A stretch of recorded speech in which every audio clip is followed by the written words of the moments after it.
I'm going to teach you how to adjust the hop-up on an Elite Force 1911 TAC. First thing that you need to do is remove the magazine. It's dangerous to keep a magazine in the gun while you're taking it apart. You don't want to do that. Just get rid of the magazine. Keep it away. Then, as you can see on the back of the gun, there's a little pin right here. You can see the end of a pin.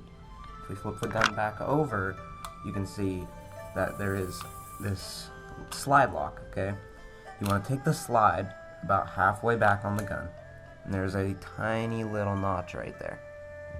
So you want to line that up and push on the pin on the back side. Then take something a little, like something thin. I have a knife here. Just take something thin and stick it right up underneath that pin. And you want to pull the pin out. It pops right out, see? Now you have that pin that holds that slide there, it's out.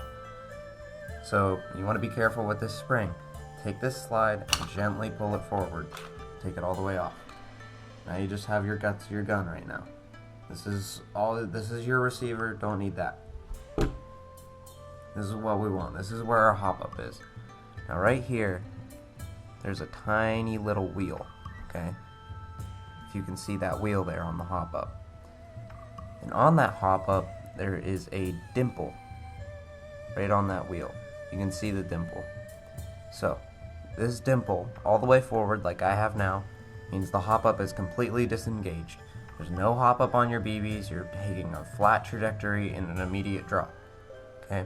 But if you take that wheel back, all the way to the back, is your maximum hop-up, okay?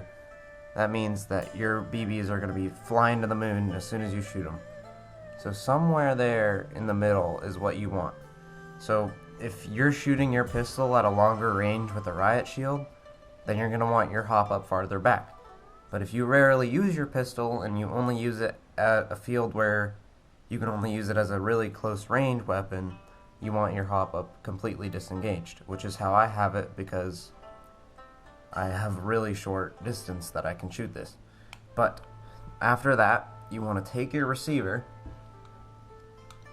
after you have your hop-up adjusted to how you would like it, put these two little rail slots in there, along with these two rails in here. And slide that back. Now, just like you started, you want to slide this rail all the way back.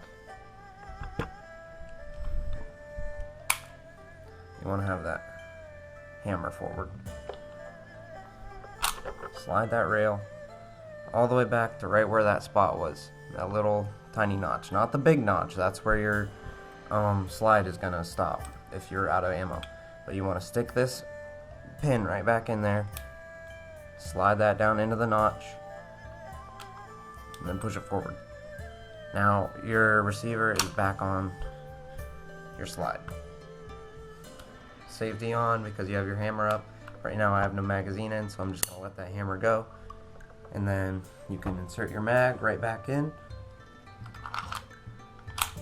And you're ready to go. Now your hop-up's going to be different. You might be shooting a little bit farther than you were last time, so I don't know if this helped or not. You might be shooting a little higher than you want to. Just take it right back apart and adjust it again. Now I'm going to show you just a little tip that I found for reloading your magazine, because a lot of people have trouble with this and I thought I'd add it in. Okay, now I'm going to show you how to easily load the 1911 TAC mag. Well, I found a trick where you see this little notch right where my green zip tie is because I had to have my gun chronoed. There is that loop here, okay? And then up here where you load your magazines, use your fingernail just to push that in a little bit. And you can see that this opens up a slight spot on your spring. If you stick that loop of your gun into that spot on the spring, you can pull your spring down without having to use your fingers, hurt your fingernails, which is something that happens a lot. Now you have your spring all the way back and you're ready. Now you can just load your BBs in there and it's easy. You don't have to hurt your fingers. And I just found it's an easier way to do it. A lot of people that I asked didn't know that you could do this. They all just said they had trouble loading 1911 mags. Even the guy that helped me, that chronoed my gun, had me load my own mag because he didn't like loading 1911 mags, so I showed him this trick.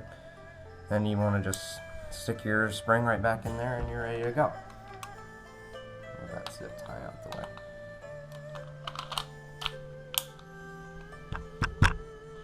Fire, I'm just gonna insert this magazine right back into the mag well, pull my slide back to rack a BB in there.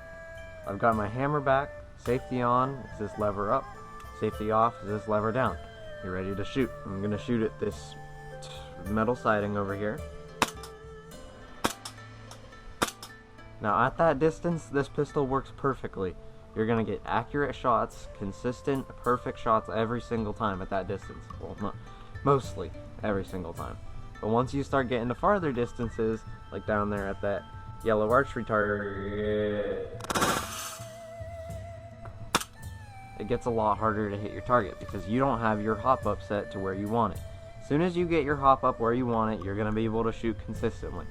But remember, this tool is for close ranges. You can't just like mega hop your gun and expect to hit targets that are 100 feet away. It's not going to work. It's a pistol. The barrel is like 6 inches long. You're not going to do that. But if you're just using it for these close ranges, somebody is right around a corner, you're at a CQB field maybe, this will work. This is fine. Now I'm just going to unload this magazine now.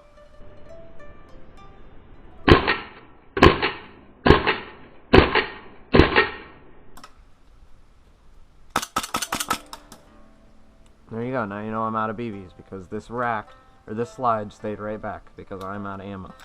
You release that magazine, let that slide go forward, pull that hammer up.